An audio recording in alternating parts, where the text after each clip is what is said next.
Hey everyone, and welcome back to Anime Dreams. I'm thrilled to have you here as we dive into another exciting installment of our fanfiction series. Today's topic: what if Naruko didn't hold back? Part 4. We're exploring bold new turns in the Naruto universe, where limits are left behind and destiny takes a different path. Quick disclaimer: this content is purely for entertainment and discussion.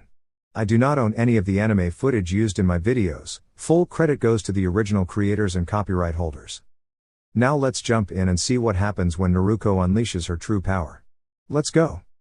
Naruko felt her chakra sharply reduced by the unusual technique Zeratul had used within her mind. Her hands moved through a long sequence of hand signs before she pressed her palm against the ground.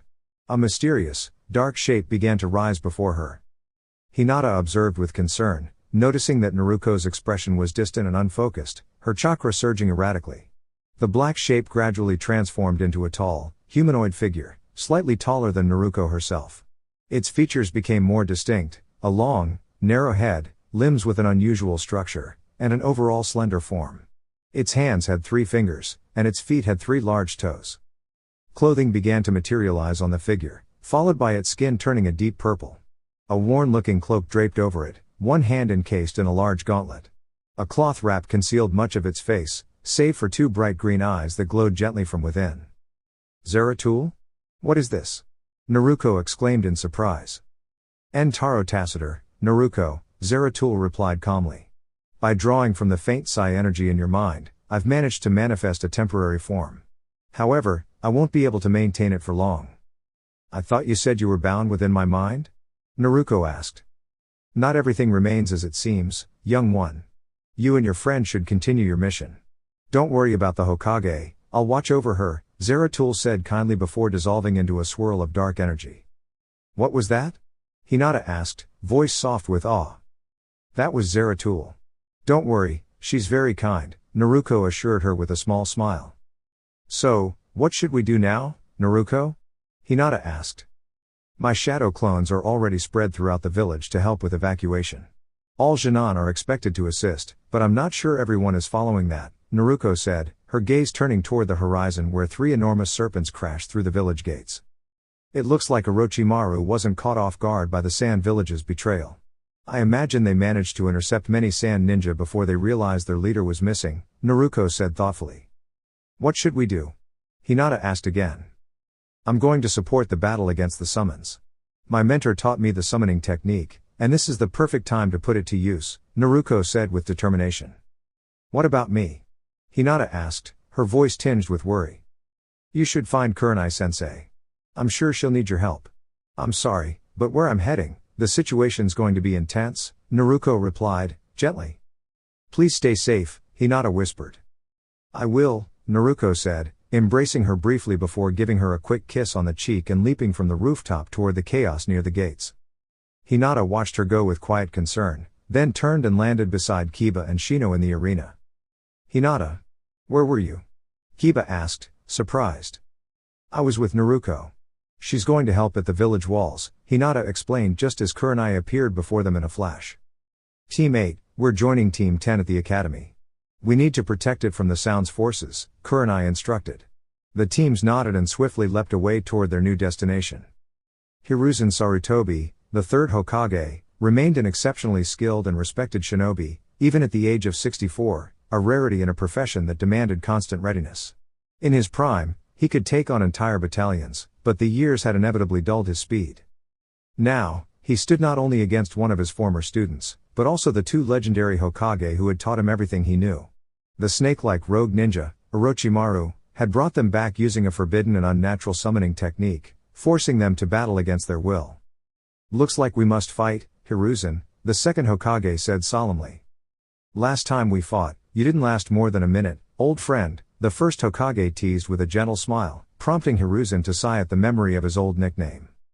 That may be so, but I promise to free you both from this technique, no matter what it takes, Hiruzen declared as he assumed a defensive stance. You truly think you can defeat the 3 of us on your own, sensei? Orochimaru said with a mocking tone. He won't be alone, came a deep, calm voice that echoed around them. A surge of shadow formed beside Hiruzen, taking shape into a tall figure clad in deep violet robes, with glowing green eyes and blue-tinted skin, an unfamiliar presence radiating strength. "Who are you?" Hiruzen asked with guarded curiosity. "I was summoned by one of your most unpredictable students, Hokage," the figure replied calmly. Hiruzen's expression changed to a surprised smile. Naruko must have summoned this being, he thought. I wish she had told me she could summon such powerful allies. Fascinating. This entity emits considerable energy. I wonder how it works, Orochimaru mused. The first Hokage glanced at the newcomer, then looked at Hiruzen with a warm smile. It seems the will of fire still burns brightly. I believe you're right, dear brother, the second replied with a nod. No more delays. Begin the attack. Orochimaru ordered, and the first Hokage immediately used wood released to grow a dense forest atop the rooftop, blocking out the sunlight. I'll handle the first and second Hokage. You take on your student. Taro Tacitor, the summoned figure said, then sank swiftly into the ground, faster than Naruko's own shadow techniques. The two Hokage barely had time to react before the figure reappeared, swiftly engaging them in battle. The second turned to charge at Hiruzen, but the figure blocked her path, allowing Hiruzen to focus on Orochimaru. This ends now, Orochimaru, Hiruzen shouted, releasing a powerful fire-style jutsu that roared toward his opponent. Dash. Meanwhile, Naruko Uzumaki dashed through the village streets, navigating with practiced ease. Occasionally, she was stopped by enemy sound nin, but her clones handled those encounters as she moved forward. She soon arrived at a large battle site, where a giant snake clashed with Konoha's defenders. The snake was resisting all attacks and rampaging through buildings. Out of the corner of her eye, Naruko spotted a massive toad landing on another serpent, defeating it instantly. That must be Pervy Sage's summon, she thought with a smile. Time to prove I can protect the village too. She sprinted forward, dodging debris and attacks, then leapt onto the giant snake. With agility and focus, she ran up its scaly body toward its eyes. As she reached its head, she formed her Rasengan and drove it into the creature's eye. The snake cried out in confusion and began thrashing. It spotted Naruko and lunged at her, but she leapt away just in time. This thing is huge. But I've got something bigger, she declared, biting her thumb and slamming her palm to the ground in a summoning jutsu. Moments later, the great toad boss Gamabunta appeared, towering above the walls of Konoha. Why have I been summoned? Oh. Looks like Orochimaru's back, Gamabunta said, narrowing his eyes. Yeah, he's fighting the Hokage. I need help getting this snake out of the village. Naruko explained. Alright, I'll help. These snakes owe me anyway. But when this is over, we're sharing a drink, even if it's just soda. Gamabunta replied with a smirk. Deal. Let's go, Naruko shouted. Gamabunta pulled out his massive blade and faced the enemy. The snake struck, but Gamabunta leapt aside, then countered with a slash, knocking the serpent far into the surrounding forest. That wasn't too tough, Naruko said, impressed. Of course not. That thing's nothing special. You just make sure to call me again when you need help. Then we'll share that drink, Gamabunta replied before vanishing in a puff of smoke. Naruko landed by the wall and ran toward the breach, determined to keep helping. But just as she neared the gap, an ominous voice stopped her. Seems like our job just got easier, said a deep voice. Naruko turned and froze. Two mysterious figures in black cloaks with red clouds stood before her. One had shark-like features, while the other was unmistakable. Itachi Uchiha, she thought, recognizing the former Konoha shinobi whose name appeared in every intelligence file she had read. Itachi Uchiha, she whispered, stepping back slightly. Looks like the kid knows you, said the shark-like ninja. I wonder if she knows me too? Naruko did. That was Kisame Hoshigaki, the so-called monster of the mist. This is bad. I can't beat even one of them alone, let alone both, she thought, tense and alert. Naruko Uzumaki. Our group would like you to come with us. We promise no harm will come to you, Itachi said in a calm, unreadable voice. What's your group called? I'd like to know more before making any life decisions, Naruko replied, trying to sound composed. We're called the Akatsuki. And we are interested in your unique qualities, Itachi answered. They must be after the Kyuubi's power. I can't let them take me, Naruko thought. I'm sorry, but I'll have to say no. I have a village to protect, she replied firmly. Feisty one. Let's just end this quickly, Kisame said, lifting his massive sword, Seimata. Make it fast. We don't want to attract more attention than we already have, Itachi added. This won't take more than a minute, Kisame said confidently, stepping forward. That's what you think.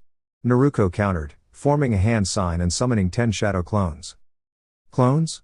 Kisame said as he swept his sword, dispersing all 10 effortlessly. You wish, Naruko shouted, launching a high-speed air jutsu at him. Kisame blocked with Seimata, the jutsu dispersing harmlessly. Rumors about that sword were true. It absorbs chakra on contact. That's no ordinary weapon, Naruko muttered. You're sharper than I expected, kid. But why not save us both the trouble and surrender? Kisame offered. I've handled blades like Zabuza's before.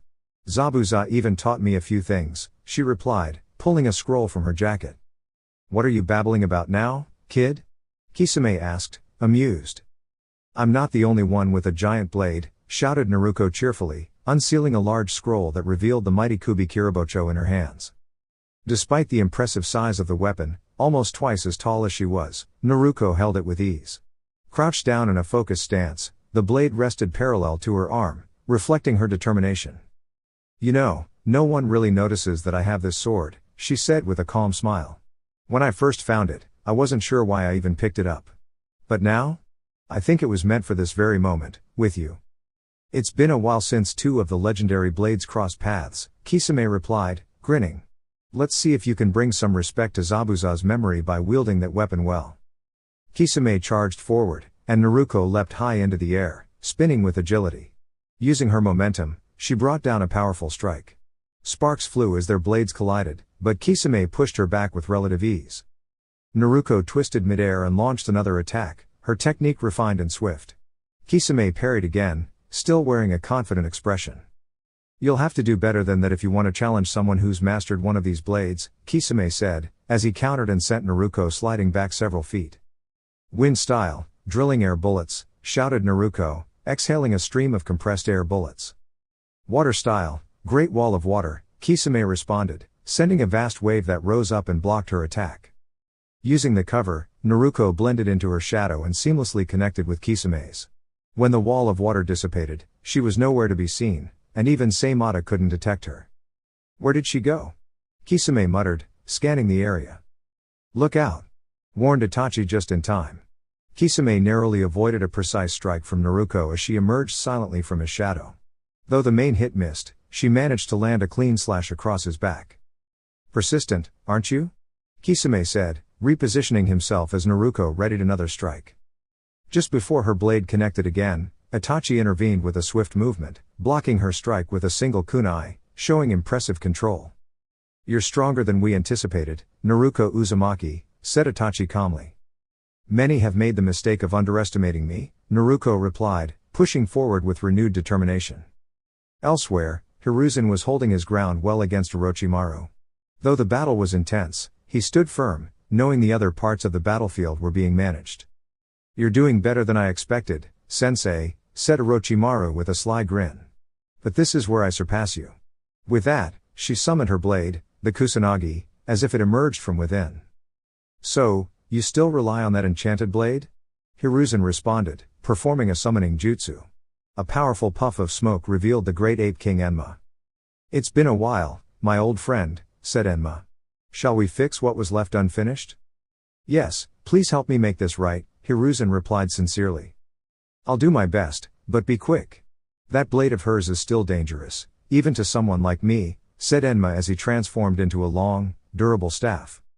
That summon won't save you now. Orochimaru called out, striking with incredible speed. Hiruzen dodged, retaliating with Enma's staff in a smooth counterattack.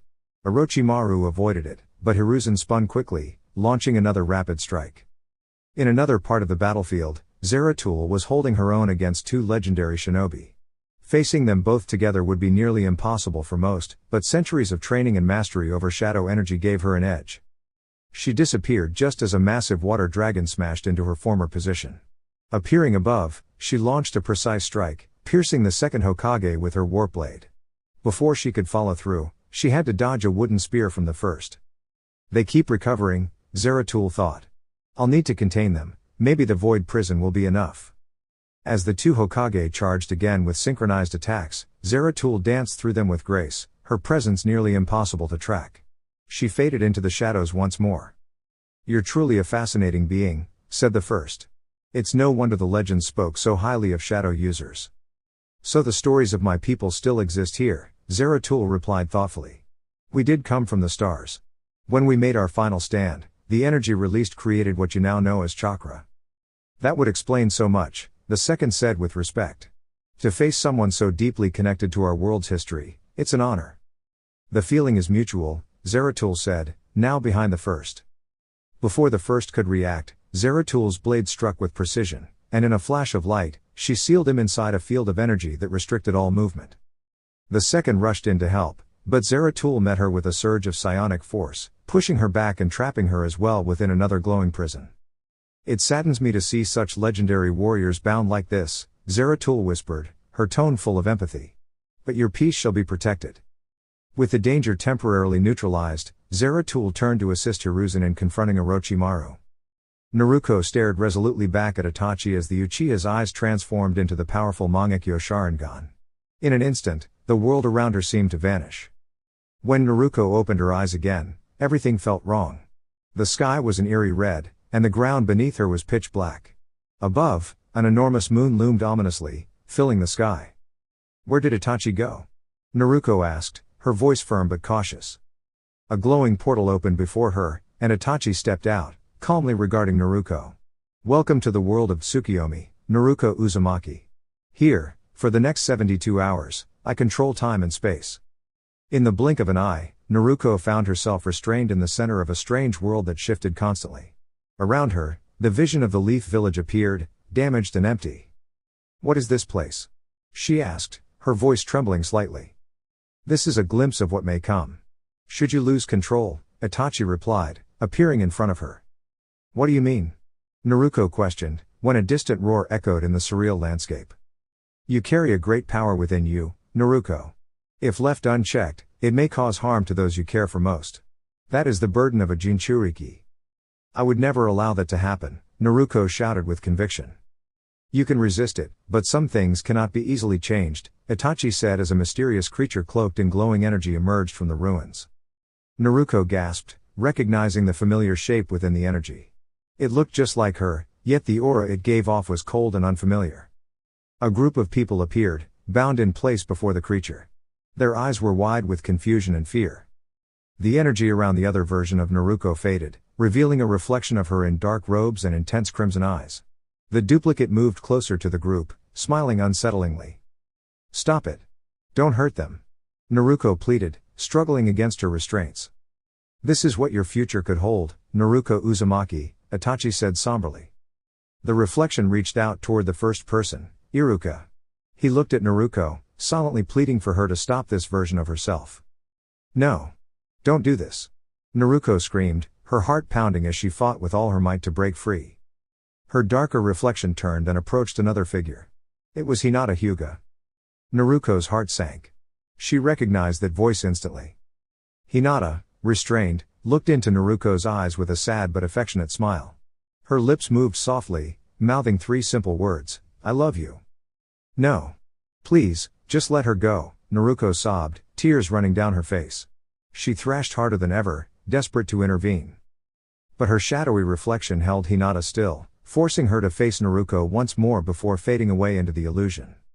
71 hours, 59 minutes, and 59 seconds left, Itachi stated in a flat tone, as Naruko cried out in frustration and despair. In reality, it had taken less than 3 seconds. Kisame blinked in surprise as Naruko collapsed to the ground, gasping. A sharp arrow narrowly missed Itachi's head as he leaned back. It seems we have company, he said, turning to face 4 Konohagakure Jonin who had just arrived. You've got a lot to answer for, Itachi Uchiha, stated the team leader, a tall, serious figure with 2 swords drawn. Who are they? Kisame asked curiously. They're a strong team, easily comparable to the Inoshikacho formation, Itachi replied. Arashi and Dung, take on Itachi, the leader commanded. Arashi, your fair eyes can see through genjutsu. Joe and I will handle Kisame. Remember, these 2 are S-rank shinobi. Thanks for the support, Oni, shouted the archer with fiery red hair and glowing sky blue eyes. This isn't going to be fun, muttered Dung with a sigh, tying his dark brown hair into a ponytail. You 2 are a good match for Itachi.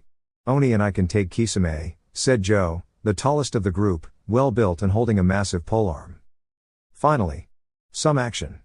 Kisame grinned, brandishing his sword. Be careful not to underestimate them, Itachi warned, drawing a kunai. Elsewhere, Orochimaru was nearing her limit. Facing off against both Hiruzen Sarutobi and a powerful summon, her usual confidence was fading. She launched a pair of snakes at Hiruzen, who easily deflected them. The summon countered, moving faster than Orochimaru could react. You can't win this, Orochimaru. Surrender, Hiruzen called out. Ha! You think sealing the previous Hokage gives you victory? Orochimaru laughed, but her nerves were fraying. She was tired, her energy waning. Several times the summon had nearly overwhelmed her. She had even used her regeneration technique, but it had clear limits, and she was reaching them. Covered in cuts and burn marks, she could feel her energy depleting. A sudden surge of pain shot through her as she realized one of her arms had been hit. Enraged, she lashed out at the summon, only to be stopped once again by the staff of Enma. She was thrown back, landing near the barrier with two of her allies. Hiruzen and Zeratul approached slowly, the air thick with tension. It's over, my student, Hiruzen said softly. I won't give up, Orochimaru snapped, though she was clearly weakened. Shall I handle this? Zeratul offered with respect. No, this is my responsibility, Hiruzen replied. Zeratul nodded. Then my part is done. En Taro Tacitor, she said before vanishing. Just as Hiruzen advanced, 3 small explosives landed near him, forcing him to retreat briefly. When the smoke cleared, Orochimaru and her allies were fleeing, with Anbu in pursuit. Sir, most of the village is secure. There's minimal damage, and the Sand Village forces withdrew quickly, reported an Anbu with a bear mask. Well done. Find Jiraiya and Naruko Uzumaki. I have a mission for them, Hiruzen ordered. At once, sir. The Anbu responded, disappearing. I hope she comes back soon, Hiruzen murmured, walking toward the arena's edge. The will of fire will continue to burn, so long as the leaf stands, he said, gazing at the stone faces of the Hokage. I wish you could see her now, Minato. She's become quite the shinobi, he thought, a proud smile crossing his face. Things could be worse, thought Hinata Hyuga as she helped a few of her clanswomen defend the Hyuga compound. Though their location at the heart of Konoha kept them relatively safe from major threats, they still had to remain vigilant. Hinata recognized that the attackers likely didn't prioritize her clan, and since the main conflict was beginning to die down, many of the invaders had started retreating. Still, Hinata had already helped neutralize 3 enemy shinobi from the Sound Village. The one she had just subdued had been a skilled Chonin, but Hinata had managed to defeat her alone. The enemy had made an inappropriate comment about taking Hinata away as some sort of trophy. Hinata had dismissed the suggestion immediately. If anyone were to cherish her, it would be Naruko. Surveying the compound, Hinata saw that her clan members had already secured the area, rounding up any remaining intruders. With the immediate threat handled, her attention turned to the rest of the village. Hinata-sama. Please return to the central building so we can ensure your safety, called a branch member with urgency. I can't. There's still more going on in the village, Hinata replied firmly. Apologies, Hinata-sama, but Hiashi-sama has asked me to escort you back. We will continue sending help to support the rest of the village. It's time for you to rest, the elder Hyuga explained kindly. If that is father's order. Then I will go with you, Hinata said quietly, though her concern remained evident. Don't worry, Hinata-sama. The village will be safe, the elder assured her with a gentle nod. Elsewhere. Itachi found herself occupied in a complex battle with 2 jounin. Their synergy was remarkable, one using lightning-enhanced taijutsu while the other launched expertly timed arrows, creating a constant challenge. However, Itachi remained calm. She wasn't known for her skill without reason. Through seamless genjutsu and substitution techniques, she avoided all serious attacks. Each time Dung unleashed a lightning technique, it would strike nothing more than an illusion. Arashi quickly dispelled each one but grew increasingly frustrated. Still, their teamwork served a greater purpose, keeping Itachi away from her target, Naruko, who lay semi-conscious nearby, mumbling softly and occasionally calling out. This is becoming tedious, Itachi remarked, her eyes shifting into the Mangekyo Sharingan. Dung, don't make eye contact with her no matter what. Warned Arashi, releasing 3 lightning-infused arrows simultaneously. The attack struck, but only revealed Itachi to be another illusion, dispersing into a cloud of crows. Without warning, Itachi reappeared behind Arashi, but before she could strike, Dung was already there, blocking with her kunai. She's fast. Dung muttered as Itachi once again dissolved into a flurry of feathers. We need a strategy, Arashi said, preparing another arrow. Jiraiya's on the way.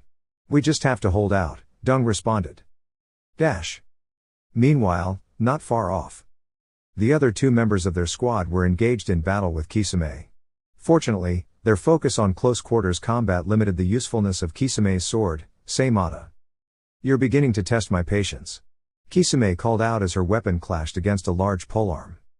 I'm afraid we don't tolerate aggression, the older of the two replied evenly. Duck, shouted her partner, prompting her to lower just in time for the second ninja to land a clean hit. Both blades connected, but instead of a solid hit, Kisame burst into water, revealing the opponent to be a clone. That was clever. Nearly caught me, Kisame said, her real form appearing as she launched water projectiles, forcing them to separate. You're not so tough alone, she shouted, launching from above with her weapon raised. Oni. The larger ninja called out. Oni raised her twin swords in a cross block, catching the attack just in time. The pressure built quickly, Seimata pushing closer. But with a quick earth release technique, 3 earthen spears shot up, forcing Kisame to leap back. Thanks, Joe. That was close, Oni said, wiping her brow. We can't hold her off for much longer, Joe noted with a sigh. No, but we'll give everything we've got, Oni affirmed as flames erupted from her swords. Let's go, Joe said, readying her polearm again. The two charged in perfect unison. At the last moment, both their bodies shimmered, revealing explosive clones. The blast caught Kisame off guard, leaving her cloak scorched. Well done. I didn't even notice those were clones, Kisame remarked as the smoke cleared. That attack should have overwhelmed her, Oni whispered. Seimata absorbed most of the chakra, so it barely affected me. But, thank you for the warm-up, Kisame said, her burns fading as chakra radiated around her. Despite their best efforts, Kisame shrugged off even their most powerful techniques. This isn't looking good, muttered Joe. Just then, a sudden kick struck Kisame, sending her skidding. All eyes turned toward a large toad that now stood proudly on the battlefield. The great toad sage has arrived, Jiraiya announced from atop the massive creature. Itachi quickly retreated to Kisame's side, kunai in hand. We're leaving. We can't delay long enough to escape safely if we face Jiraiya.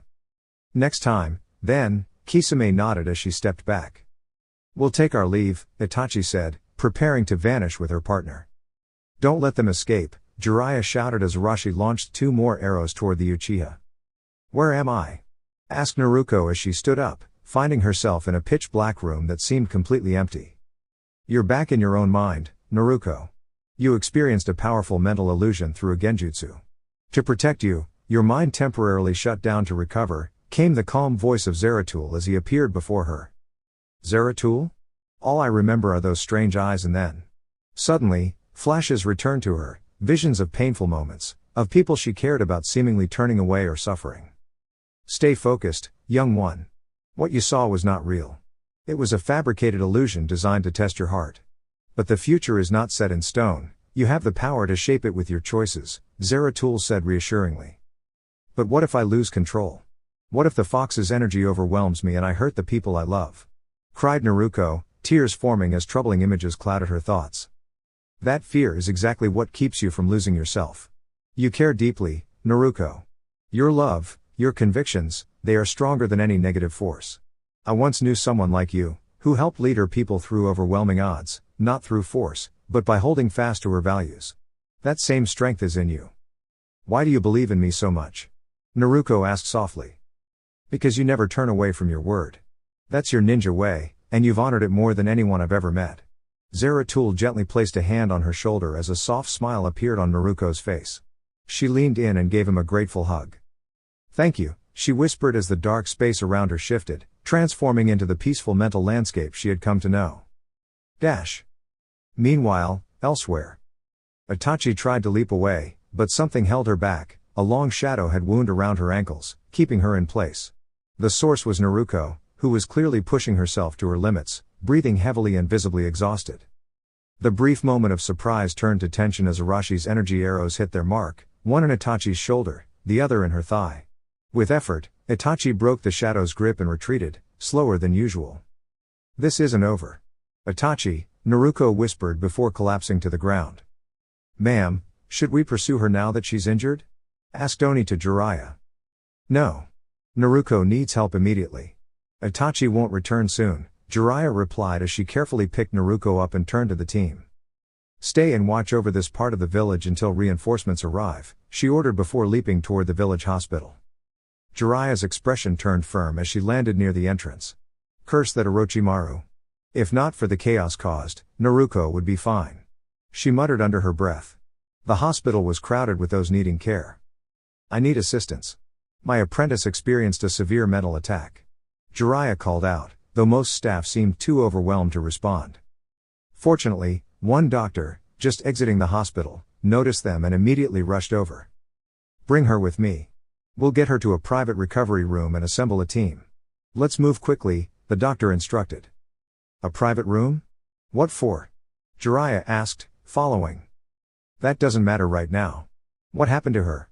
The doctor asked while assessing Naruko's condition. She faced a very intense genjutsu from Itachi Uchiha and used the last of her energy to keep fighting. She pushed herself beyond her limits, Jiraiya explained. That's serious. We need to stabilize her. There could be lingering effects, said the doctor. As they reached the room, the medical team moved swiftly, setting up monitoring equipment. You must find Inoki Yamanaka immediately. Only a Yamanaka of high skill can help stabilize her mind, urged the doctor. Jiraiya nodded and departed quickly. She found the Yamanaka compound quickly. There, Inoki was speaking with Shikaku and Kuza. Inoki. We need you at the hospital. Naruko is unconscious after being subjected to a dangerous genjutsu, Jiraiya shouted. Inoki's expression turned serious. I'm coming. I'll do everything I can, she said and left with Jiraiya. Once in Naruko's room, Inoki examined her mind gently, seeking signs of trauma. After a few minutes, she spoke calmly. She's mentally aware of what happened. I can see two paths ahead, either she withdraws in fear, or she chooses to grow stronger from this. Only time will tell. Can you check to ensure her mind is stable? Jiraiya asked. Gladly, Inoki said, initiating her mind-walking technique. Just then, the room door flew open. 3 people entered at once, Hiruzen Sarutobi, Kakashi, and Hinata Hyuga. Hinata rushed to Naruko's side and held her arm gently. Naruko, she cried softly. How is she? Hiruzen asked. She's stable for now. Inoki is inside her mind to ensure everything is intact, Jiraiya explained. What exactly happened? Hinata asked quietly. Itachi used an extremely powerful illusion technique. Naruko resisted it with everything she had. Right now, she needs rest and support, but she'll be okay, Jiraiya assured her. Hinata, though blushing, nodded and stayed by Naruko's side. Inside Naruko's mindscape. Inoki stood on a ridge overlooking a massive valley dotted with ancient-looking shrines. In the sky, objects hovered and spun around in peaceful formation. What is this place? She murmured. A memory. Of something that came before. My mind sometimes takes this shape, Naruko said, appearing beside her. This is your mind, Naruko? Inoki asked. Yeah. Other times it looks like a quiet corridor where I talk to the old fox, Naruko replied, looking a little tired. Are you feeling all right? Inoki asked, sensing her fatigue. Would you feel okay after watching a dark version of yourself hurt the ones you care about? I know it wasn't real. But it felt real. I don't know how I'll face my friends. Especially her, Naruko said, voice trembling slightly. You're speaking of Hinata? Inoki asked gently. Is it that obvious? Naruko replied with a small smile. Love is powerful, Naruko. It brings out our deepest emotions. But don't let fear push her away. You both would only suffer for it, Inoki said kindly. You're right. I'm afraid I'll lose control. I never want to hurt anyone. Especially her, Naruko whispered. Then take charge of that fear. Learn from it. Train harder. Understand the fox, and work with it. That path is open to you. I'll do everything I can to make sure it never hurts anyone. If I can't control it, I'll make sure it's safely sealed. That's my promise, Naruko said with determination. She rubbed her eyes, blinking. Are your eyes okay? Inoki asked, noticing. Ever since that genjutsu was placed on me, my eyes have been burning intensely. It's starting to become irritating, but I'm certain it's just in my head, said Naruko calmly. That's true. I'll need to report back now. I'm relieved to say there don't appear to be any serious effects, Inoiki replied before he shimmered and gently vanished. So, do you know why my eyes feel like this? Naruko asked curiously. The whispers from the void speak of a chosen one destined to possess the eyes of divinity, Zeratul said cryptically. That doesn't exactly answer my question. Naruko muttered in confusion. All in due time, young one, Zeratul replied with calm certainty. 2 days had passed since Naruko was admitted to the hospital, and the village was nearly restored. While the rebuilding of the outer walls was taking a little longer, due to damage from some large summons, progress had been steady. One unexpected result of the recent events was a strengthened alliance with the Sand Village. The agreement was now fairer for both sides. Gaara had even visited Naruko's room briefly and asked Hinata to convey his sincere apologies before leaving with his siblings. Around 3 p.m. on the second day, Naruko finally opened her eyes to see Hinata sitting at her bedside, deeply immersed in a medical ninjutsu book. It looked like something she might have borrowed from a hospital staff member. At first, Naruko considered staying quiet, unsure of what to say. But Inoiki and Zeratul's words echoed in her mind. She couldn't distance herself from Hinata, not now. That would be too painful for both of them. Instead, Naruko simply watched her, a soft smile playing on her lips. Hinata, focused on the book, didn't notice her at first. Naruko waited quietly for 5 whole minutes before deciding to speak up. You know, you're really cute when you're focused like that, Naruko said playfully. Hinata let out a tiny squeak and jumped up from her seat. Naruko, she exclaimed, her voice filled with joy as she rushed over and hugged her. Are you feeling all right? Hinata asked quickly after Naruko gave her a quick peck on the lips. I'm okay. I just saw things that really shook me. It felt so real, and the sensation was overwhelming, Naruko admitted as she rubbed her eyes, which had become redder than before. Ugh, my eyes are still so irritated, she muttered. Should I get a doctor? Hinata asked, concerned. That won't be necessary, Miss Hyuga. I'm already here, said the doctor as he entered the room and approached to examine Naruko. Your pupils are widened, and there's significant circulation occurring around the eyes. It's unusual, but I believe everything will resolve with time, the doctor said reassuringly. I only have one question, will she be well enough for a mission in the next 3 days? Came a familiar voice from the window. Hey, Sage. How's everything? Did you catch up to Itachi in that last fight, or did she get away? And what's this about a mission? Naruko asked in a flurry of questions. Slow down, kiddo. Itachi got away, there were more pressing matters like the village and your condition. Everyone important to you made it through just fine. As for the mission, it's from Lady Hokage. You and I will be heading out to bring back my old teammate, Jiraiya explained. What about Gaara and the Sand Village? Naruko asked. Gaara came by yesterday. He wanted to say he's sorry and that you helped him see a better path, Hinata answered. Yes, and the Sand Village has officially renewed its alliance with us. As the saying goes, the friend of my friend is my friend. They now stand with us against Orochimaru, Jiraiya added. I'm glad Gaara is doing better. It's hard seeing someone like him struggle. I'm relieved we have new allies if trouble ever arises again, Naruko said, continuing to rub her eyes more vigorously. Are you sure you're all right? You keep rubbing your eyes, Jiraiya noted with concern. I don't know. They're stinging more than before, Naruko said, clenching her jaw in discomfort. Maybe try rinsing them with water? Jiraiya suggested, but Naruko was already at the sink, gently washing her face and eyes. My eyes. They're changing, Naruko exclaimed as she backed away from the mirror in surprise. Hinata and Jiraiya hurried over to her side, concerned, but Naruko waved them back. She gasped as she stared into the mirror, astonished by what she saw. What's going on with my eyes? Naruko asked, bewildered. What do you mean? Are they swollen or? Jiraiya started, but stopped mid-sentence as he got a clear look at her gaze. The soft ripple pattern in her eyes glowed subtly. Jiraiya stared for a moment, his thoughts drifting back to the stories he had heard long ago. The Rinnegan, he whispered, stunned. Alright, YouTube family, that's all for today. If you enjoyed the content, don't forget to like, share, and subscribe to the channel. Your support means the world to me, and it helps keep anime dreams alive. Thanks again for tuning in, and I'll catch you in the next one. Until then, keep dreaming and stay anime.